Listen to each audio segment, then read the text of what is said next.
Dieu te donnera du repos de tous côtés au nom de Jésus. Mais avant que Josaphat n'arrive dans cette période de sa vie et de son royaume, de son règne, Josaphat a connu des combats. Et l'un des combats que Josaphat a connu, c'est justement ce combat-là que l'histoire ou le texte de 2 Chroniques nous raconte. Ça veut dire, il y a, avant qu'un homme ne rentre dans une saison de repos, que je peux appeler le repos de tous côtés, il y a aussi une saison dans la vie d'un homme où il peut avoir des combats de tous côtés. Il peut avoir quoi? Des combats de tous côtés. Et les combats de Josaphat étaient des combats de tous côtés. Pourquoi? Parce qu'il y avait 3 pays, 3 nations qui venaient contre lui. Les Maonites, les Ammonites et les Moabites. 3 peuples qui viennent contre un seul peuple. Et la Bible décrit ce peuple-là comme une multitude. Donc Livingstone, écoutez-moi bien, ce n'est pas un hasard et ce n'est pas un dysfonctionnement que nous connaissions ou que nous rencontrions des combats dans notre vie. C'est tout ce qui est de plus normal. Il n'y a pas un héros de la Bible qui n'a pas connu de combat. Parce qu'en réalité, on ne devient pas un héros si on n'a pas combattu. On ne devient pas un vaillant si on n'a pas combattu. Donc je comprends même que Dieu aussi quelquefois nous envoie des combats. Et ce soir, si je peux introduire mon message, je vous parlerai de 3 sources. 3 sources à partir desquelles les combats viennent. La première source, c'est Dieu lui-même, d'accord, qui initie un certain nombre d'événements et de difficultés auxquels il nous confronte pour atteindre un certain objectif. Et il y a certains combats qui sont à l'origine du diable, mais avec la permission de Dieu. Le combat de Job n'était pas un combat de Dieu. Dieu n'avait que faire que d'éprouver Job. C'était à l'initiative de l'ennemi. Maintenant, la 3e source de combat vient de nos choix, nos mauvais choix de vie, nos mauvaises décisions. Est-ce que vous savez qu'il y a certains combats dans lesquels on s'est engagé nous-mêmes parce qu'on n'a pas bien choisi? On n'a pas bien choisi notre conjoint, on n'a pas bien choisi notre conjointe, on n'a même pas bien choisi notre filière. Je me rappelle encore, j'étais en classe de 3e et j'étais assez brillant dans toutes les matières. Et moi, je ne savais pas quelle filière il fallait choisir. Fallait-il aller en A, en C? Je ne savais pas trop. J'ai posé la question à mon père. Mon père ne pouvait pas vraiment m'aider parce que lui, il avait fait un brevet de technicien. Donc, il était allé à l'enseignement technique. Donc, il ne pouvait pas vraiment m'orienter en ce qui concerne l'enseignement général. Et mon aîné aussi, après la classe de 3e, est rentré dans l'enseignement technique. Donc, il n'y avait personne à la maison pour me dire, Edmond, je crois que tu peux aller en A ou bien tu peux aller en C. Et je suis allé en seconde C. J'ai fait plus tard la première D. Et j'ai fait la terminale D, j'ai tapé un gros poteau. Et plus tard, l'année qui a suivi, je suis revenu faire la filière littéraire A. Ça veut dire que depuis ma classe de seconde, j'aurais dû ou j'aurais pu faire A. J'aurais eu le bac sans redoubler. Peut-être que j'aurais eu le bac même en première. Tu vois, je suis rentré dans certains combats de ma vie parce que des années auparavant, je n'ai pas su choisir. Donc, si vous devez retenir, sachez qu'il y a 3 sources de combat. Il y a Dieu, il y a Satan et puis à vous-même. C'est pourquoi dans chaque difficulté que vous rencontrez, posez-vous la question, d'où est-ce que me viennent ces combats? Quelle est la source de ces combats? Quelle est l'origine de ces combats? Est-ce Dieu qui m'éprouve? Ou bien est-ce les conséquences de mes mauvais choix? Ou bien est-ce Satan qui est justement en train de me tenter? Amen. Hier, je vous ai parlé du premier combat et je vous ai dit, à travers cet enseignement, je vais vous faire comprendre les raisons souvent qui justifient certains combats dans lesquels nous sommes. Amen. Ou bien le sens que vous pouvez donner au combat que vous rencontrez. Souvent, on ne sait pas trop qu'est-ce qui nous arrive. On ne sait pas trop comment expliquer. En fait, nous les chrétiens, chaque difficulté est appelée un désert. C'est faux, tout n'est pas un désert. Et quand vous regardez même le désert de la Bible, vous allez voir qu'il n'a rien à voir avec ce que nous appelons le désert. Ceux qui sont passés dans le désert, ils avaient la manne. Hello, la manne qui était au ciel, ça venait. Ils avaient de l'eau qui sortait du rocher. La Bible dit que un ange marchait avec eux, c'était lui un rocher. 1 Corinthiens chapitre 10 verset 4. Christ marchait avec eux comme un rocher. Il leur donnait de l'eau. Même Jésus dans le désert de Jésus a duré simplement 40 jours. Il eut faim, mais il était en jeûne. il n'était pas dans un désert où il manquait de nourriture. Il était dans un désert où il s'était volontairement mis en jeûne. Donc souvent quand on rencontre certaines difficultés, on dit: oh ma chérie, je passe par un désert là, vraiment mon désert. Toute souffrance n'est pas un désert. Toute souffrance, toute difficulté n'est pas un désert. Un désert où tu ne peux pas avoir le minimum, ce n'est pas un désert. C'est pas un désert. C'est pas un désert. Tu vois, c'est pourquoi il est important d'écouter cet enseignement-là, parce qu'il va te permettre d'avoir la bonne orientation, d'avoir le bon sens, d'avoir la bonne compréhension. Le premier combat que j'ai partagé avec vous, qui est un combat que vous allez rencontrer certainement, c'est le combat de votre étoile. Le combat de quoi? Les gens vont vous combattre simplement parce que vous avez quelque chose qu'ils n'ont pas. Les gens vont vous combattre simplement parce qu'il y a quelque chose qui est sur vous qui brille. Est-ce que vous savez que vous ne pouvez être rien? Vous ne pouvez ne rien posséder. Mais les hommes de l'esprit, ils savent ce que vous êtes dans 5 ans, ils savent ce que vous êtes dans 10 ans. Je l'ai dit, il y a des gens qui attendent que vous soyez quelqu'un pour vous acclamer. Il y a des gens qui ont déjà identifié votre potentiel, qui commencent à vous célébrer à partir de votre potentiel. Je bénis Dieu pour la vie du pasteur Charles. Chaque fois que je parle de lui, c'est ce que je dis. Beaucoup me disent: mais comment tu as fait? J'ai dit: papa, il a commencé à voir en moi ce que je n'avais pas vu moi-même. Il est venu quand nous étions 6 à l'époque. Le deuxième combat, c'est ce que j'appelle l'épreuve. Et le combat de l'étoile, vous voyez, le combat de l'étoile, c'est le combat des frères. C'est le combat de Satan. Parce que vous allez voir que toute entité royale qui n'est pas juive dans la Bible est une image, une analogie de Satan, du règne de Satan. Quand on parle de Pharaon, on est en train de parler de la position de Satan. Quand on parle d'Hérode, c'est pratiquement la même chose. Donc vous allez voir que le combat de votre étoile va être mené par les sorciers de chez vous, les sorciers de votre village. N'avez-vous pas remarqué que tous ceux qui brillent dans certains villages, c'est eux qu'on décime? C'est eux qu'on tue. N'avez-vous pas remarqué ça? Ceux qui ont tendance à sortir et à vouloir sortir le village de quelque chose, c'est eux là qu'on décime. Pourquoi? Parce qu'il y a des gens qui ont identifié leur étoile. Le deuxième combat, c'est le combat de la foi. Et ça, c'est une épreuve qui vient de Dieu. Il dit: puisqu'il le faut, vous soyez attristés pour un peu de temps par diverses épreuves. Donc il y a des épreuves que volontairement Dieu amène dans notre vie. C'est pourquoi tu dois savoir, est-ce que ce sont les sorciers qui poursuivent ton étoile, ou bien c'est une épreuve de foi à laquelle Dieu t'a placé. Et pour chacune de ces épreuves, il y a une attitude bien adaptée. Je reviendrai par la grâce de Dieu demain, ou peut-être on continuera dimanche, on n'est pas pressé, sur ce message. Amen. Mais j'espère que tu as été béni hier. Aujourd'hui, je vais te parler du troisième combat. Du troisième sens que tu peux donner à tes combats. Du troisième, ou la troisième raison que tu peux donner à ton combat. C'est le combat de la croix. Dis avec moi: le combat de la croix. Le combat de la croix. Dis avec moi: le combat de la croix. Il n'y a pas d'élévation sans la croix. Achala Kamasunde. La croix est comme une passerelle. Je ne sais pas si tu as déjà vu une vidéo comme ça où les gens doivent traverser un fossé et puis chacun dépose sa croix et passe. Tu as déjà vu une vidéo comme ça, non? Il marche sur sa croix et s'en va. Et puis ceux qui ont coupé leur croix, qui ont dit non, la croix était difficile à porter. Quand ils sont arrivés, ils ont déposé la croix, ils ont vu que ça n'a. Vous avez déjà vu une vidéo comme ça? La croix est une passerelle qui conduit un homme vers l'élévation. Écoutez, quand Dieu doit élever un homme, il le rabaisse. Le chemin de la bénédiction, c'est le chemin de la souffrance. Personne ne l'atteint sans souffrir. On ne peut pas être béni sans souffrir. Je ne fais pas l'apologie de la souffrance, mais je vous dis comment les choses marchent avec Dieu. Aucun homme, montrez-moi quelqu'un dans la Bible qui a été béni, qui ne soit pas passé par la souffrance. Il n'y a pas un homme. Le troisième combat dont je parle avec vous, c'est ce que j'appelle le passage. Quand Dieu veut faire passer un homme d'un niveau A à un niveau B, il y a une souffrance qui lui donne. Il y a un combat qui lui donne. Avant que l'Église ne connaisse l'expansion qu'elle a connue en Actes au chapitre 6, Actes chapitre 8, la persécution est venue. La persécution était le chemin pour l'expansion. La persécution était la voie pour l'expansion.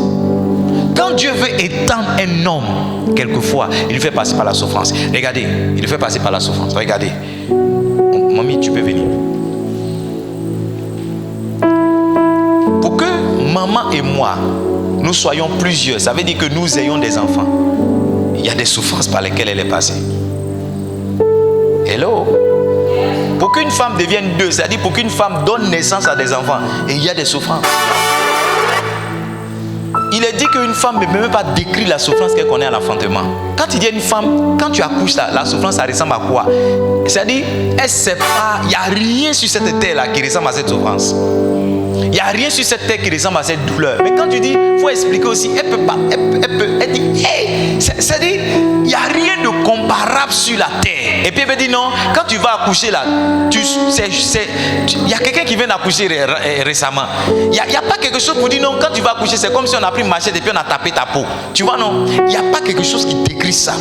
Parce que si une femme pouvait décrire, on allait avoir nous tous une idée de cette souffrance. Mais pour que justement la multiplication de la famille vienne, ce chemin-là est indispensable. Ce chemin-là est obligatoire. Ça veut dire qu'il y a certains combats de la vie de l'homme qu'il ne pourra pas éviter, qui sont souvent des combats d'élévation. Quand Dieu veut élever un homme, il y a des combats qui l'amènent vers lui. C'est tout à fait naturel. Quand tu veux passer d'une classe à une autre, il y a un combat qu'on t'envoie qui est l'épreuve. Quand tu veux passer d'une dimension à une autre, il y a un combat qu'on t'envoie qui est l'épreuve. Allons-y ensemble, Philippiens le chapitre 2. Je lis à partir du verset 5. Philippiens le chapitre 2, le verset 5. Philippiens le chapitre 5. Il dit, ayez en vous les sentiments qui étaient en Jésus-Christ. Next. Lequel, existant en forme de Dieu, n'a point regardé comme une proie à arracher d'être égal avec Dieu, mais s'est dépouillé lui-même en prenant une forme de serviteur, en devenant semblable aux hommes et ayant paru comme un simple homme. Il s'est humilié lui-même, se rendant obéissant jusqu'à la mort, même jusqu'à la mort de la croix. C'est pourquoi, verset 9, c'est ça qui me plaît. Il dit, c'est pourquoi aussi Dieu l'a souverainement élevé. Pour qu'un homme soit élevé, il doit passer par la mort. La grandeur à laquelle tu aspires, le chemin de cette grandeur-là, c'est un combat. Tu n'as pas idée des choses que tu vas rencontrer en chemin pour être l'homme grand, pour être la femme grande que tu veux. Souvent, toutes les difficultés que tu es en train de traverser, ce n'est rien d'autre que le chemin de ta croix. Ce n'est rien d'autre que, en fait, Dieu essaie de te tuer pour que tu puisses ressusciter. Il n'y a pas de résurrection sans la mort. Dieu essaie de te changer. Dieu essaie de t'humilier. Dieu essaie de te transformer pour que tu accèdes maintenant à l'élévation. Il y a des combats qui viennent vers toi. Ce n'est pas ta faute. Dieu t'a simplement inscrit sur la liste des gens qui doivent être élevés. C'est tout. Vous allez voir, un homme de Dieu qui est attaqué. L'attaque contre un homme de Dieu, c'est un combat d'élévation. Prenez les statistiques, vous verrez. Tous les hommes de Dieu vous diront, leur église a grandi dans la période où on a commencé à les critiquer. Un jour, on attaquait un de mes pères. Quelqu'un m'a envoyé un message pour dire, oh, toi tu aimes bien le pasteur là. Ils sont en train de l'insulter, il est dans les faux coups. J'ai dit, ah, c'est quel lien, donc moi j'allais regarder. J'étais avec ma femme. Je crois qu'on revenait de Sikinsi. Et quand je suis allé sur la page. Quand j'ai vu le monsieur en train de parler, j'ai dit à mon épouse, si on écoute ce monsieur-là, on va donner de l'importance à ce qu'il dit. Et on ne va pas honorer notre père. Quel que soit ce qu'il va raconter, on s'en fout.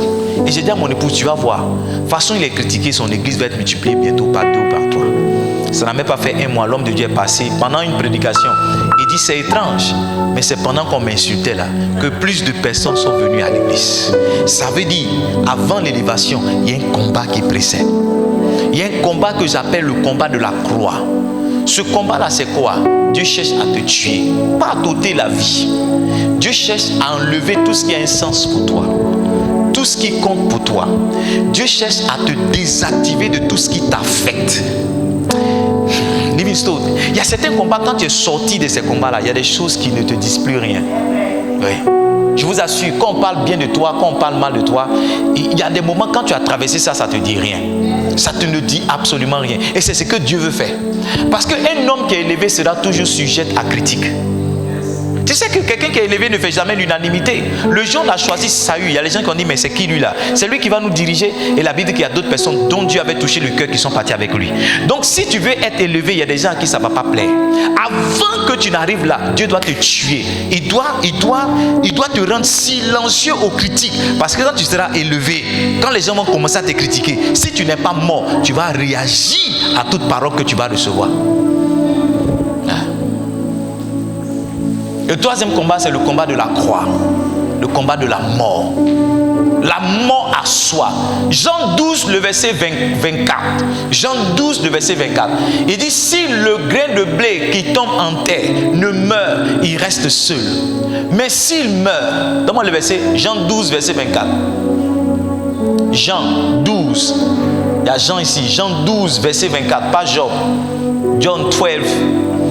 En vérité, je vous le dis, si le grain de blé qui est tombé en terre ne meurt, il reste seul. Mais s'il meurt, il porte beaucoup de fruits. Ça veut dire que avant, tu vois, tout à l'heure, je parlais de la multiplication avec maman. Avant qu'un homme ne porte beaucoup de fruits, il faut qu'il passe par la mort. Si tu ne meurs pas, tu resteras seul. Mais si tu meurs, tu te multiplieras. Nous voulons tous nous multiplier. Nous voulons avoir beaucoup. Nous voulons être élevés. Dieu nous fait passer par le combat de la mort. Et notre souffrance vient de la résistance que nous avons. Tu résistes aux critiques. Tu résistes. J'étais dans une voiture ce matin quand je revenais d'Abidjan. Et le chauffeur là, on l'a appelé. Bon, quelqu'un a commandé la voiture pendant que j'étais encore dans la voiture. Et celui qui a commandé la voiture a appelé pour dire, tu es à quel niveau? Il dit, je suis à Diamé tel côté. Le gars dit, mais toi tu es loin comme ça, et puis tu valides la commande. Et puis le gars s'est emporté en même temps. Il s'est emporté. Ça veut dire quoi? Pourquoi tu me parles comme ça? Il a raccroché. J'ai dit, mais c'est une erreur que tu as fait. Toi, tu cherches l'argent.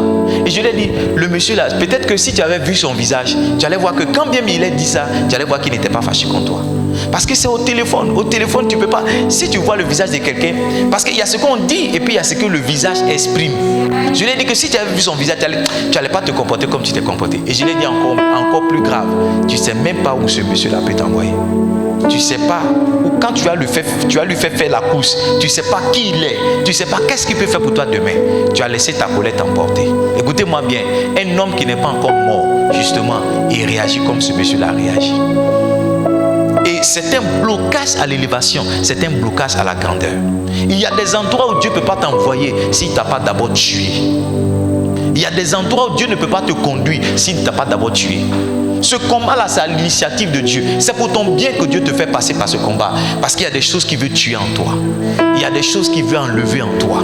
Il y a des choses qu'il veut changer en toi. Il y a des choses qu'il veut faire disparaître en toi. Tu ne peux pas connaître l'élévation avec ce type de cœur. Oui.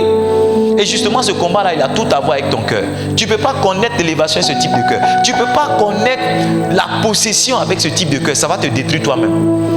Donc Dieu doit te faire passer par un chemin où tu vas mourir à tes ambitions. Tu vas mourir à tes propres projets. Tu vas mourir à ta renommée. Tu vas mourir à ta personne. Je bénis Dieu pour le témoignage de ce papa-là, un de nos papas, qui disait une fois, il s'était engagé avec certains chrétiens dans la création d'une banque. Et lui-même, il avait injecté 20 millions dans la banque. Sauf que la banque a foiré. Et les bruits ont commencé à courir qu'il fait partie des personnes qui ont pris l'argent. Et lui, il voulait faire une conférence de presse. Je ne sais pas si tu comprends. Pour justifier, pour dire non, lui n'est pas dedans. Et Dieu lui a dit, tu vois, tu as plus égard à ta personne même qu'à moi. Tu n'as pas besoin de parler. Écoutez, ça c'est un combat. Le combat où tu as raison, Dieu t'empêche de te défendre. Où tu as les preuves pour justifier que tu as raison, Dieu dit tais-toi. Et quand tu passes, on dit voici le voleur là, voici la voleuse là. Ça te fait davantage mal. Le mal que tu ressens, c'est le bien que Dieu veut te faire demain. C'est un combat. Et il y a des gens qui ne résistent pas. Il y a des gens qui ne savent pas. Il y a des gens qui ne savent pas laisser une occasion de parler mal passer. Il y a des gens qui ne savent pas laisser une occasion de se battre passer. Il y a des gens qui ne savent pas laisser une occasion de rendre son coup passé. Pasteur, c'est vrai ce que tu dis là, c'est vrai, mais laisse-moi rendre un coup quand même. Ce que tu dis, pasteur, mais laisse-moi lui répondre.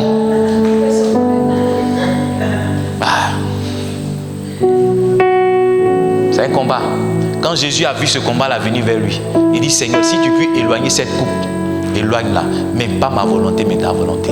La croix est le chemin obligatoire pour l'élévation. Aucun homme qui veut être élevé, aucun homme qui veut être multiplié doit chercher à éviter la croix. À un moment ou à un autre. Peut-être que tu as déjà commencé à transporter ta croix. Peut-être qu'elle est déjà venue. Mais à un moment ou à un autre, la croix, le combat de la croix va se présenter devant toi. Peut-être que quelqu'un va t'aider à transporter comme Joseph d'Arimathée. C'est ça? Joseph d'Arimathée ou bien... Hein? C'est ça? Non, c'est Simon de Cyrène. Voilà. Comme Simon de Cyrène est sorti quelque part. Peut-être que quelqu'un va t'aider à transporter. C'est ce que je fais souvent. Quand je te console, quand je dis ça va aller, je suis en train de t'aider à porter ta croix. Ma fille, ça va aller. Tu vas prospérer. Mon fils, ça va aller. Je suis juste en train de t'aider. Je porte un peu. Arrivé au moment où je te laisse. C'est toi qu'on va crucifier. On va percer tes côtés. Sinon, moi, je t'aide juste à aller vers là-bas. Aller vers là-bas. Si tu veux éviter ce combat, tu ne connaîtras jamais la grandeur. Tu ne connaîtras jamais la grandeur. En général, c'est un combat. Si tu veux le reconnaître, c'est un combat où tu es beaucoup humilié. C'est un combat où tu es beaucoup humilié. Je vous ai dit, remarquez, dans une famille, un enfant qui est beaucoup maltraité, c'est lui qui réussit. La maltraitance là, c'est un combat de la croix. C'est un combat où tu dois abandonner tes propres plans pour accepter les plans de Dieu. Il y a ce que tu voulais faire, il y a ce que tu avais arrêté. Mais arrivé un moment, tu sens que Dieu, il te contraint. Tu sens que si c'était toi seul, si c'était toi seul, tu ne l'aurais pas fait. Mais tu sens que Dieu te contraint. Tu sens que Dieu te contraint. Et tu sais que c'est le chemin. Sauf que tu vis encore. Ton rêve d'enfant est encore là. Ton rêve de jeunesse est encore là. Et donc tu luttes. C'est un combat où tu es humilié. C'est un combat où tu luttes avec la vision de Dieu pour toi et l'ambition pour toi. C'est un combat où tu es rabaissé. Tu arrives dans une communauté, personne ne te prend au sérieux. Tu es ceci, tu es cela. Tu es ceci, tu es cela. Tu es ceci, tu es cela. Récemment, j'ai vu le témoignage d'un pasteur. Il rendait son témoignage de mariage. Il n'était rien. Aujourd'hui, il est quelque chose. Mais il n'était rien. Tous ceux qui veulent accéder à la grandeur passent par le combat de la croix. Eux tous. Tout le monde passe par le combat de la croix. Tu ne peux pas éviter. Montre-moi un pasteur aujourd'hui qui est élevé. Je te parlais de sa croix. Parler de sa croix. L'évêque Oyedepo dit qu'il avait 2 pantalons. Je crois un pantalon. 2 pantalons. 2 pantalons. Parce que Mohamed dit il avait des tapettes trouées. C'est avec ça il se promenait. Il pouvait marcher de Yopougon à Mako, de la Riviera à Koumassi. Quelqu'un peut marcher de la rivière. Toi, tu ne peux même pas marcher de Sodepam à Bastos. Tu dis non, à quand ta victoire? Tu ne peux même pas marcher même. Tu dis à quand ta victoire? Quand tu souffres trop. Va demander à tous ceux qui sont élevés. Dis-le papa, comment tu as souffert? Ils vont te dire. Ils vont te dire par quoi ils sont passés. Ils vont te dire ce qu'ils ont traversé. C'est un combat que tu ne pourras pas éviter. C'est un combat que tu ne pourras pas éviter. En tout cas, si tu veux accéder à l'élévation, si tu veux accéder à la grandeur. Je rappelle pour ceux qui notent 3 caractéristiques de ce combat. C'est un combat où tu es beaucoup humilié. La Bible dit que la pierre qu'ont rejetée ceux qui bâtissaient est devenue la principale de l'an. C'est un combat où tu es beaucoup humilié. C'est un combat où tu es beaucoup humilié. C'est un combat où tu es négligé, méprisé. Et c'est un combat où tu dois choisir entre ce que tu veux et ce que Dieu veut pour toi. Je vous assure, quand on est comme moi, le seul regret qu'on peut avoir, c'est Seigneur, pourquoi je n'ai pas commencé tôt? Quand tu commences à goûter les bonnes choses qu'il y a dans le ministère, il y a beaucoup de challenges, mais il y a les bons côtés aussi. Tu te mets dans un coin, commence à goûter ça, tu te dis, mais pourquoi n'ai-je pas commencé plus tôt? Donc le combat dans lequel tu es, est-ce un combat d'élévation ou bien... Il y a 2 ans, on était challengés, toujours avec cette histoire. Et Dieu m'a dit, tu sais, c'est dans la persécution qu'Israël s'est multiplié en Égypte. c'est aussi dans la persécution que les chrétiens se sont multipliés en Israël. Donc, qu'est-ce que tu regardes? La force de la persécution ou bien ce que je veux faire à travers la persécution? L'année dernière, j'étais dans des challenges, je luttais avec l'amertume. Et pendant que je lisais le livre « Les secrets de l'expansion », j'ai vu une partie là où il dit quand Dieu veut te faire connaître l'expansion, souvent il envoie des séparations. Et puis Dieu me dit, tu vois, ce que tu traverses là, c'est parce que je prépare pour toi une expansion.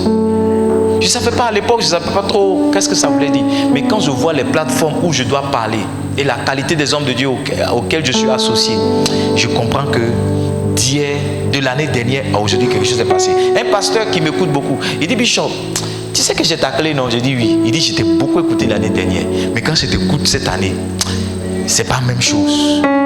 C'est pas la même chose. C'est pas la même chose. Cette année, les prédications, c'est pas toujours point 1, point 2, point 3, point 4. Souvent, on descend et puis ça va quelque part. Quelqu'un dit Amen ou bien il dit pas Amen. Ça, c'est une expansion. Mais avant qu'on en arrive là, il y a eu un combat de la croix. Il fallait que je meure. Il y avait une situation dans laquelle j'avais raison. Il y avait une situation dans laquelle je pouvais exposer toutes mes raisons. Mais Dieu dit laisse. Laisse les gens penser ce qu'ils veulent de toi. Moi, j'ai une expansion pour toi. J'ai une expansion pour toi. I don't know if I'm preaching here tonight. I don't know. Am I preaching? Am I preaching here? Yeah. Yeah. Ce que Dieu vous demande quand le combat de la croix arrive, c'est garder le silence. Il dit vous gardez le silence. Exode chapitre 14, verset 14. Il y a deux choses quand le combat de la croix arrive. Gardez le silence. Vous n'avez pas remarqué que toutes les questions que Pilate posait à Jésus, il ne répondait pas? Vous n'avez pas remarqué ça? Même chez le Sanhédrin, même dans le Sanhédrin, quand Jésus est parti au conseil avec les sacrificateurs, toutes les questions qu'on lui posait, il ne répondait pas. Jusqu'à ce qu'on lui dise, mais tu dis que tu es le fils. Il dit, tu l'as dit. Il dit, ah, c'est le blasphème. Il a dit une seule parole de toutes les questions qui venaient. On dit, mais tu ne réponds pas. Il y a des accusations, tu ne réponds pas. Les hommes mentaient contre Jésus, mais ils ne parlaient pas. La Bible dit qu'ils ont produit des faux témoignages, mais il n'a pas levé la voix pour dire ce que lui a dit c'est faux. Non, il a gardé le silence. Quand c'est un combat pour la croix, tu dois juste être silencieux. Pleure, mais sois silencieux. Il y a des choses que tu veux dire, mais Dieu dit tais-toi. Tais-toi. Exode chapitre 14, verset 14. L'Éternel combattra pour vous. Et vous, gardez le silence. Gardez le silence. Gardez le silence. Gardez le silence. Gardez le silence. Personne ne m'a vraiment demandé, Edmond, qu'est-ce qui s'est passé? Personne ne m'a vraiment demandé. Et j'ai toujours gardé le silence. Bon, souvent j'aborde certains aspects dans mes prédications. Mais j'ai gardé le silence. Parce qu'il y a certaines situations, c'est le temps qui devient notre véritable juge et notre véritable maître. La Bible dit que pendant qu'ils étaient assis à Malte, un serpent s'est enroulé sur la main de Paul. Vous vous rappelez, non? La Bible dit qu'une vipère s'est enrôlée. Et les gens ont dit, mais tu vois, c'est un criminel. Le monsieur est tellement mauvais. De toute façon, ils ne sont pas morts dans la mer là. C'est comme ça, Dieu va le tuer. Parce qu'il faut qu'il meure forcément. La Bible dit, c'était là, ils ont regardé. Ils ont regardé. Ils ont regardé. Paul a juste secoué la main comme ça. Le serpent est mort. Ils ont changé. Tu vois, c'est le temps qui a mené leur jugement à changer. Juste quelques minutes, juste quelques temps. Ils ont dit non, non, non, non. Ce qu'on avait dit du monsieur, c'est... Donc il y a certaines situations, tu dois te taire. Et puis le temps. Parce que si vous dites que ce monsieur-là est mauvais, si vous dites que ce monsieur-là est mauvais, si vous dites qu'il n'est pas... Mais comment ça se fait que Dieu le bénit? Comment ça se fait qu'il est davantage élevé? Comment ça se fait qu'il est davantage en train de réussir? Comment ça se fait qu'il est davantage en train de prospérer? Il y a certaines situations, tu dois te taire et laisser le temps parler en ta faveur. Ce qui est bien, c'est que les mêmes personnes qui t'ont accusé demain reviendront dire, tu vois, lui il parlait mal de toi avant. Les mêmes personnes reviendront dire, tu ne savais pas, lui là. Les mêmes personnes viendront chez toi. Boss, est-ce que je peux avoir 7 000, je peux avoir 8 000 médicaments de mes enfants? Je te dis la vérité. Je te dis, moi j'ai vécu ça, je te dis, les mêmes personnes, tu as rayé la personne, tu as... C'est eux-mêmes qui vont confirmer ton appel et ta grâce. On dit, boss, vraiment, Dieu t'a béni. Dieu t'a béni vraiment.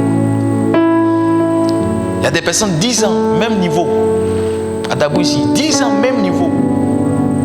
Il est même laveur de voiture dans le lavage. Il est même vendeur de bonbons dans le quartier. 10 ans. Il n'a pas changé. Mais c'était eux qui te pointaient du doigt. Et quand tu regardes leur vie, tu regardes ta vie, tu te dis non, c'est eux plutôt qui ont un problème. Parce que si eux étaient autant justes, ils auraient évolué que toi. Ils auraient évolué que toi. Deuxième chose que Dieu attend de toi dans ce combat, c'est l'obéissance. C'est pas un combat facile, hein. Souvent Dieu veut te détacher, il veut te détacher, il dit va, donne ton salaire. Hey! Si tu as pu donner ton salaire, c'est que tu es mort à l'argent. Dieu te dit fais 40 jours de jeûne sans aller avec ton épouse ou avec ton conjoint. Hey! Jesus. Le Seigneur tue ta chair, tout ce que tu aimes, tout ce que tu as envie, tout ce que tu aimes. Il tue ça. Avant moi, quand il y avait l'argent, tu vas remarquer ça. Première chose, c'est une nouvelle chaussure. C'est mon épouse qui est là. Si quelqu'un m'a envoyé l'argent le même jour là, chaussures dans le placard. Il y avait chaussures de toutes les couleurs. C'est-à-dire, le jour où tu me vois, si tu ne m'as pas encore, tu me vois dans ma voiture que j'ai porté un t-shirt rouge, ma chaussure est rouge. Si tu m'as vu porter t-shirt marron, il y avait chaussures de toutes les couleurs. Mais j'ai été désactivé. Il y a un peu qui est là. On gère avec un peu là. Il est resté des... Mais c'est l'obéissance que Dieu te demande. Parce que dans ce combat-là, Dieu va t'amener à aller toujours contre ta volonté. Il va t'amener souvent à aller contre tes principes. Il va t'amener à aller contre tes ambitions. Au moment où tu voulais être Miss Côte d'Ivoire, Dieu va te dire laisse ça, sois chante de l'Éternel.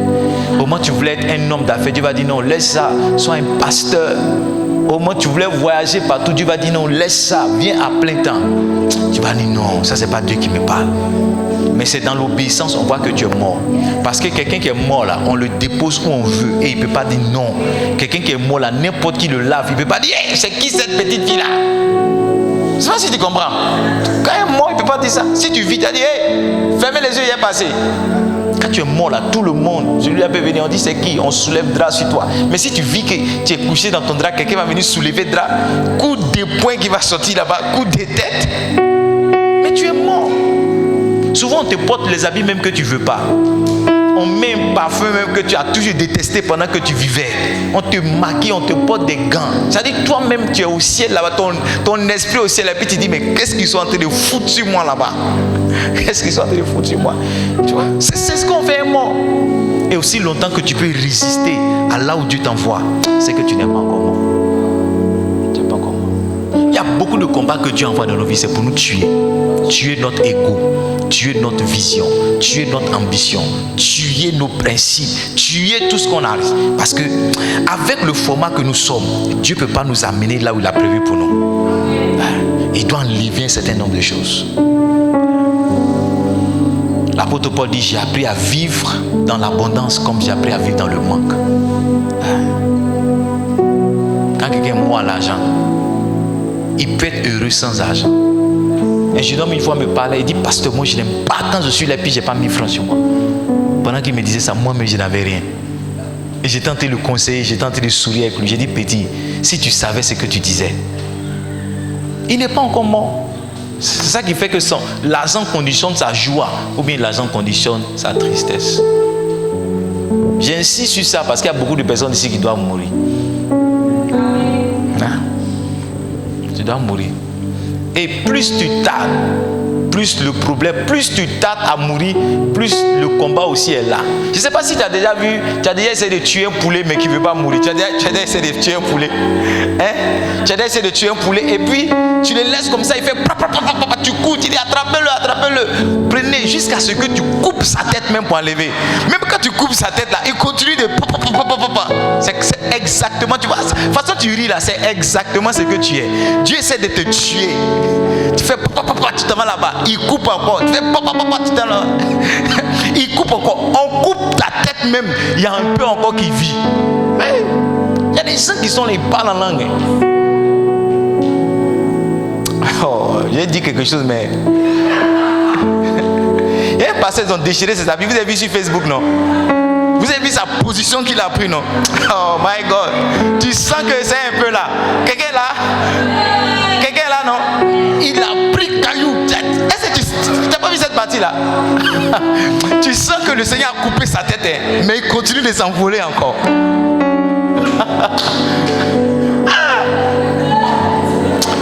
On dit, pasteur, ils ont déchiré son habit. Il n'a pas fait comme Jésus qui dit non, si on te gifle sur la gauche, non, hein? Il a jeté. Il dit, hey, c'est moi. Est-ce que vous me connaissez même? C'est exactement comme ça. Nous tous, le Seigneur a coupé nos têtes, mais on continue de s'envoler encore. On continue de s'envoler. Les challenges qu'on raconte là, c'est parce qu'on n'est pas encore bien mort. Un poulet qui n'est pas mort, on continue de le pousser pour le tuer même. Il y a des gens là, on les a dépecés comme ça. Puis le Seigneur, il a dit ton cœur là, on regarde ton cœur bat encore. On a coupé ta tête, on a dépecé. Mais tellement tu ne veux pas laisser le monde, ton cœur bat encore. C'est les résidus. À n'importe quel moment, tu peux te ressusciter. Ancien boulot. Ça sort quand on dit. Des fois, on a vu papa d'un mouvement là.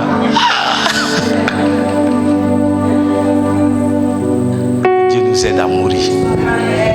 Que Dieu nous aide à mourir. Un jour, Dieu m'a tué. On m'avait programmé pour un grand programme à la place Bédier.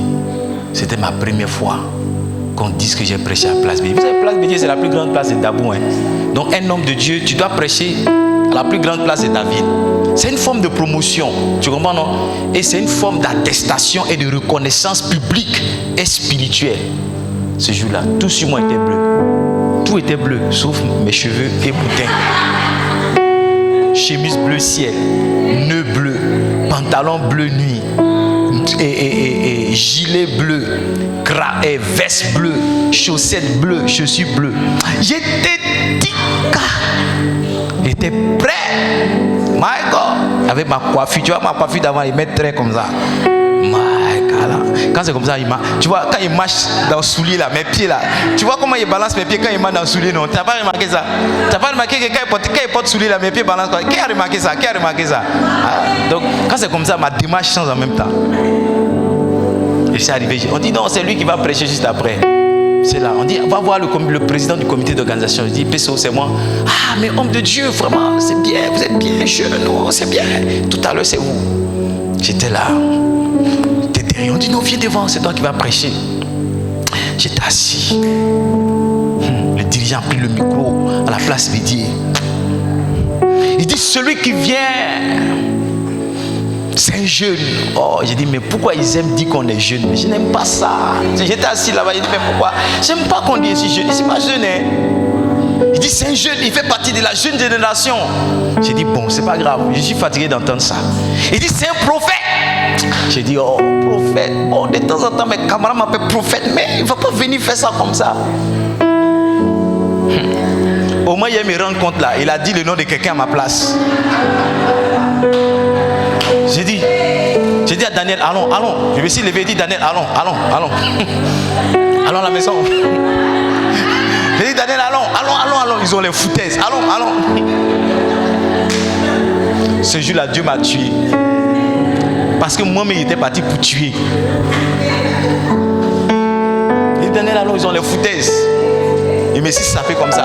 Ma consolation, quand je suis rentré, parce que ce jour-là, il y avait ma fille Adoka et Princeau, mon neveu Princeau. Et je les ai laissés les deux dans la maison. Quand il a ouvert la porte que je suis rentré, ma fille s'est réveillée, elle est venue dans mes pieds. Elle m'a attrapé quoi. C'était ma consolation. Il dit mon bébé, papa est là. Papa a tapé un gros poteau. Allons dormir. J'ai dit je dors, hein. Mais je dors pas. Je dors. Quand il m'est réveillé comme ça, j'ai dormi 10 minutes. Avant que le matin n'arrive, on a fait 2 jours. Mais en fait, Dieu me préparait à une autre gloire. Dieu voulait que je meure. Et il est passé par ça. En fait, il m'avait déjà prévenu. J'ai dit à mes enfants, priez pour moi. Je sens qu'il y a une grosse confusion qui vient là où je m'en vais. C'est comme si les gens vont se foutre de moi. Mais je suis quand même parti. Souvent là, Dieu te fait passer par l'humiliation pour que tu connaisses l'élévation. Là, le même endroit où je devais prêcher, une semaine après j'ai prêché. Quand je prêchais, ce jour-là, il n'était pas en costume, juste jean. Quelqu'un dit amen. Oh. Ce jour-là, il n'a pas porté costume, jean avec t-shirt. Tu vois, Dieu voulait que je sois le plus simple possible. Jean et t-shirt. Jean et t-shirt. Je me rappelle, j'ai prêché sur la femme qui perdait le sang. My God! My God! Le silence à la place Bédier. Un silence quand je prêchais. Quand j'ai lancé l'appel, les gens sont venus à dizaines. C'est un combat par lequel nous tous nous devons passer. Je n'ai pas oublié, mais ce jour-là, Dieu m'a tué. Donc quand je vais prêcher, je meurs avant d'aller prêcher. Oui. Je meurs avant d'aller prêcher. Dieu m'a... C'est-à-dire, l'humiliation qui est tombée sur moi là.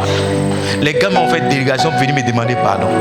Non, pasteur, on a chassé le gars là, hein, le dirigeant, on l'a chassé, il n'est plus dans notre mouvement maintenant. J'ai dit non, moi j'avais quelque chose à régler avec Dieu. Le combat de la croix, c'est un combat inévitable pour tout ce que Dieu doit élever. Si Dieu doit t'élever, il va te faire tuer, il va te faire mourir. Si tu refuses de mourir, tu vas refuser d'autres choses que Dieu a pour toi. Combien de fois j'ai prêché à Place Bédier? Combien de fois j'ai prêché après? Plusieurs fois. C'était la première année de Life Night. J'ai prêché encore 4 années encore. Et 2 fois pratiquement chaque année. L'année dernière, vous avez vu, j'ai prêché là-bas. Un message, les 7 choses que Dieu a faites pour nous. Ça m'a donné une invitation dans une autre vie. Parce qu'il y a un pasteur qui était là qui m'avait prêché. Mais Dieu voulait que je meure avant d'atteindre le niveau où je peux me mettre sur une estrade. Dans un endroit comme ça. Et puis faire de l'impact. Dieu voulait que je meure. Dieu voulait que je ne cherche pas ma gloire, mais que je cherche sa gloire. C'est pourquoi je peux aller humblement et reconnaître que c'est la main de Dieu. Livingstone, le 3e combat, je ne sais pas pourquoi j'insiste dessus, mais c'est le combat de la croix. Le combat de la croix. Il y a certaines choses que Dieu fait pour nous envoyer. Si vous voyez quelqu'un qui est en train d'être humilié, et vous avez vu avec le pasteur, on a déchiré ses habits, c'est une humiliation, mais vous avez vu quelques semaines après, c'est que sa vie est devenue. C'était un combat. Bon, j'ai fait cette parenthèse à beaucoup, on rit un peu, mais vous avez vu ce que sa vie est devenue. C'était l'humiliation de ce pasteur. Déchirer le vêtement de quelqu'un, c'est même une humiliation qu'on dise dans la rue que tu n'as pas payé ton loyer. C'est une grande humiliation. Les femmes ne supportent pas ça. Les hommes encore, ils peuvent taper l'œil, mais les femmes ne supportent pas. Qu'on dise qu'on n'a pas payé le loyer, c'est une grande humiliation. Et qui plus est, on va venir encore déchirer tes vêtements, c'est une grande humiliation. Mais pour qu'il ait les terrains, pour qu'il ait l'argent qu'on lui a donné, les millions qu'on lui a promis, et pour qu'il y ait même que le maire de la ville le reçoive et qu'il vienne habiller ici, qu'il passe à la télé, il a fallu qu'on déchire ses habits sur lui. Peut-être que toi, ce n'est pas des habits qu'on déchirera sur toi, mais le jour ça vient, souviens-toi que ton pasteur t'a dit, c'est le chemin de la croix, c'est le combat de la croix. Un homme doit être abaissé avant d'être élevé. Un homme doit être humilié avant d'être célébré. Et souvent les déserts viennent pour nous tuer. Les déserts viennent pour nous tuer. Les déserts par lesquels Dieu m'a fait passer, ça m'a tué. Ça m'a désactivé, m'a déconnecté à beaucoup de choses pour lesquelles j'avais de la considération. Je ne sais pas si je dois avancer dans ce message. Vous pouvez m'arrêter ici pour ce soir.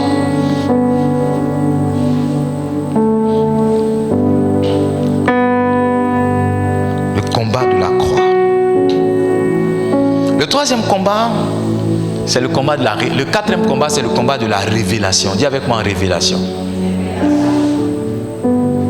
Allons-y ensemble dans le livre de Juges. Juges chapitre 6. Je pense que je vais aller vite sur ce point-là. Juges chapitre 6. Qui est béni par cette série? Juges chapitre 6, verset 13. Allons-y, verset 12 d'abord. Verset 11 d'abord, verset 11, s'il te plaît. Puis vint l'ange de l'Éternel et il s'assit sous le térébinthe d'Orpha, qui appartenait à Joas, de la famille d'Abiézer. Gédéon, son fils, battait du froment au pressoir pour le mettre à l'abri de Madian. Next verse, please. L'ange de l'Éternel lui apparut et lui dit, l'Éternel est avec toi, vaillant héros. Comment l'Éternel l'a appelé? Comment l'ange l'a appelé? Comment l'ange l'a appelé? Allons-y, verset 13. Gédéon lui dit, ah mon Seigneur, si l'Éternel est avec nous, pourquoi toutes ces choses nous sont-elles arrivées? Et où sont les prodiges que nos pères nous racontent? Quand ils disent l'Éternel nous a-t-il pas fait monter hors d'Égypte? Maintenant l'Éternel nous abandonne et il nous livre entre les mains de Madian. Next verse. Next, please. L'Éternel se tourna vers lui et dit, va avec cette force que tu as et délivre Israël de la main de Madian. N'est-ce pas moi qui t'envoie? Écoutez-moi bien. 3 caractéristiques de Gédéon. C'est qu'il était un vaillant héros qui s'ignorait. Deuxième caractéristique de Gédéon, c'est qu'il avait la force, mais lui-même il n'en avait pas conscience. Troisième caractéristique de Gédéon, il était appelé à dominer en Israël, mais il pensait qu'il était le plus petit en Israël. Pour que toutes ces 3 caractéristiques-là changent et rentrent dans le plan de Dieu, Dieu lui a envoyé un combat, celui des Madianites contre son peuple. Et il y a des combats qui révèlent qui tu es vraiment. Il y a des combats qui te donnent un indicatif même de ce que toi tu es. Il y a des combats même qui te montrent que tu es fort mais tu ne savais pas. Je vais te raconter mon histoire quand j'étais jeune avec ce jeune homme qu'on appelait Jean. Jean était un jeune qui était quitté au village. Nous on était les petits d'Abidjan. On avait 9 ans mais on avait la forme et la taille des enfants de 15 ans. Tu nous vois comme ça, on est potelés mais on n'était pas âgés. Et Jean quitté au village, embaulé, bien rabougri, bien, il était bien comme ça. Donc nous tous on connaissait son âge, on avait peur de Jean. Et puis un jour on a joué aux billes. J'ai fier Jean, c'est-à-dire j'ai gagné dans les billes. Et Jean, il s'est appuyé sur son âge et sur la peur que j'avais de lui pour dire non, il ne donne pas les billes. Et moi aussi, dans un dernier élan de courage, j'ai ramassé les billes et j'ai fui. Je suis rentré à la maison. Quand je suis rentré à la maison, mes tantes étaient là. Jean était dehors, il dit il faut sortir. Mes tantes étaient là. Edmond, tu es où? J'étais caché quelque part dans la maison. Edmond, tu es où? Ton camarade est dehors et puis tu fuis. Viens, peureux là. Et puis j'ai dit sors. J'ai dit je sors pas. Laissez-moi. Un coup comme ça ici devant Jean. Je ne sais pas comment il est fait. Voici palabre entre Jean et moi. Mais je ne sais pas comment ça s'est passé. Mais Jean était en bas à un moment et j'étais au-dessus. Je ne savais pas que je pouvais renverser Jean. Je ne savais pas qu'il y avait cette force-là. Je ne savais pas que j'étais le leader de tous les enfants de mon quartier. Il a fallu que ce combat avec Jean vienne. Il y a certains combats qui doivent venir pour que toi-même tu saches ce que tu transportes. Oui.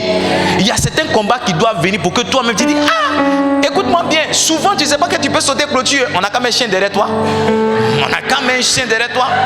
Souvent tu te dis on dit faut courir. Tu dis non, moi je ne sais pas courir. On a quand même quelque chose derrière toi. C'est la distance que tu vas faire. L'élan que tu vas prendre. Tes frères m'ont dit yeah, on ne savait pas que tu courais comme ça. Il y a certains combats qui viennent pour te révéler. Il y a certains, tu es caché quelque part, non? Dieu envoie certains combats pour que tu sortes de là. Pour qu'on dise non. On ne savait pas qu'il y avait une belle dame ici. On ne savait pas qu'il y avait un monsieur qui pouvait faire ça. On ne savait pas qu'il y avait ceci. Certains combats viennent pour te révéler. Un jour, je devais chanter quelque part. Et j'ai été boycotté. Les gens n'ont pas voulu que je chante. Et on m'a fait asseoir là. On m'a fait asseoir derrière l'orateur même. C'est-à-dire le gars qui devait prêcher là. On m'a fait asseoir derrière lui. Donc, tous les chants que les autres chantaient là, ils m'ont dit de ne pas chanter. Non, moi j'étais en train de chanter dans mon coin là-bas. Or, je ne savais pas que tous les chants que je chantais là, ma voix était en train de percer l'oreille de l'orateur. Quand ils l'ont introduit, on dit celui qui va venir, il va prêcher, il est monté sur la chaise. Il dit, il y a un frère là qui est assis où je suis assis là. Est-ce qu'on peut lui donner le micro pour que je chante? Où j'allais faire les chœurs, on n'allait pas me voir.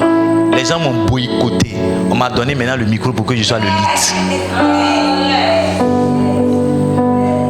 Je ne sais pas si quelqu'un commence ce que je suis en train de dire. Souvent, il y a des combats dans lesquels Dieu te met pour que tu sortes de ta cachette. Qui connaissait Gédéon en Israël? Personne ne connaissait Gédéon. Mais ce combat est venu pour qu'il soit révélé.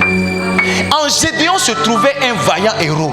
En Gédéon se trouvait un homme qui avait la force. En Gédéon se trouvait le juge en Israël.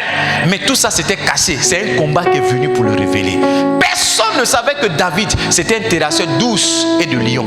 Personne ne savait. C'est le jour où Goliath s'est présenté contre Israël pendant 40 jours que David a été révélé. En David se trouvait le roi d'Israël. En David se trouvait le sauveur d'Israël. Alléluia. Mais c'est le combat contre Goliath qui l'a révélé. Il y a des Goliaths qui apparaissent dans ta vie. Ce n'est pas pour te renverser, c'est juste pour te révéler.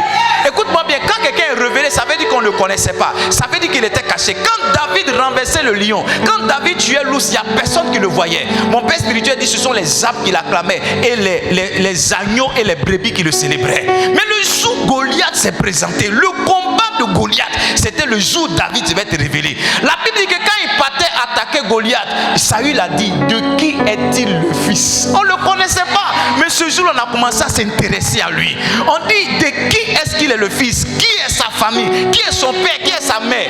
Il y a des endroits où tu es, on ne te voit pas, on ne te calcule pas, on ne te célèbre pas. Et puis un jour, Dieu envoie un combat. Il envoie un combat. Tu sens que c'est le combat qui va te révéler. Il y a des combats qui révèlent un homme. Il y a des combats qui révèlent une femme.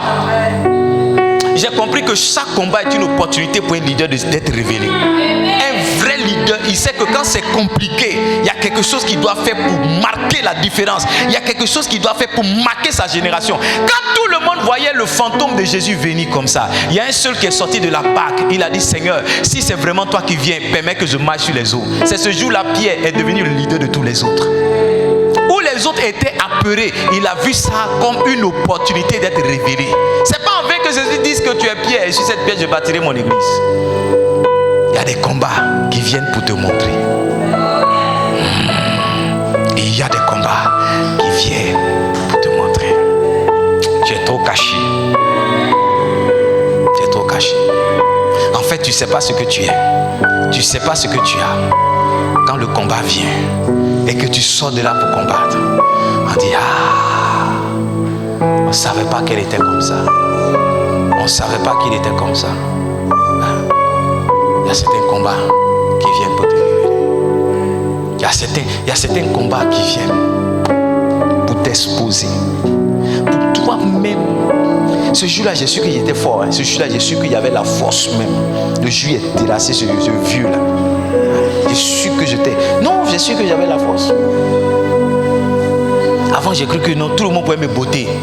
Tout le monde pouvait me gifler. Je me rappelle une fois, je suis allé payer. Ma maman m'a envoyé à la boutique et puis il y a des enfants qui m'ont lapidé un peu de carité. Ils m'ont maltraité comme ça. Oui, ils ont abusé de moi. J'ai pas... Maman dit: c'est pourquoi toujours on te dit de porter habit, tu ne portes pas habit là. Ils m'ont sali, ils m'ont mis à terre, ils m'ont mis sable dans ma bouche, tout ça. Ils m'ont maltraité. Mais le juge est terrassé Jean. J'ai compris que plus jamais personne pouvait venir abuser de moi. Jean, merci pour ton combat.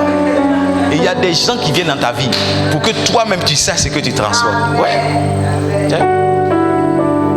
Souvent les gens pensent t'exposer, mais en fait ils sont en train de t'aider. Moi, il y a beaucoup de choses de moi que j'ai découvert. Quand les gens m'ont mis dans les problèmes, qu'ils ont dit: aide-moi, va, on n'a pas besoin de toi. Ils m'ont juste aidé. C'est pourquoi j'ai dit toujours: si les voient, je leur fais offrande. Parce que je ne savais pas tout ce que je sais. Je ne savais pas que je pouvais faire tout ça. Ils m'ont juste aidé. Je prie pour toi. I pray for you. I pray for you. Que dans cette saison, tu sois révélé au nom de Jésus. Que les combats que tu vas connaître t'aident à savoir la grâce que tu transportes. T'aident à savoir les capacités que tu transportes. Je prie pour toi au nom de Jésus-Christ de Nazareth. Qu'alors que le Seigneur te conduit à la croix, que tu ne résistes pas, mais qu'après la croix, tu vois l'élévation. Je dis qu'après la croix, tu vois l'élévation. Qu'après la croix, tu vois l'élévation. Qu'après la croix, tu vois l'élévation.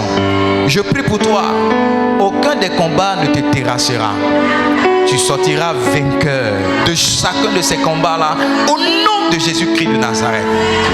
Ce que l'ennemi a suscité, ce que Dieu permet, ce que toi-même tes choix ont engendré, je te vois sortir de ces combats victorieux. je te vois sortir de ces combats victorieux. Je dis, je te vois sortir de ces combats victorieux. Au nom puissant et merveilleux de Jésus. Je veux que tu élèves la voix, que tu commences à prier. Si cette parole t'a touché, si tu as entendu quelque chose de particulier, si tu as reçu quelque chose pour ta vie et pour ta destinée, oh, je veux que tu pries. Je veux que tu pries. Mashallah bara rusu bala bala. Imama masunda la bala bala bala. Brasi mama rush kabala bala bala bala bala. Rente de dedo sama mama mama mama. Londo lo boro subranda da da da da da. Si mama.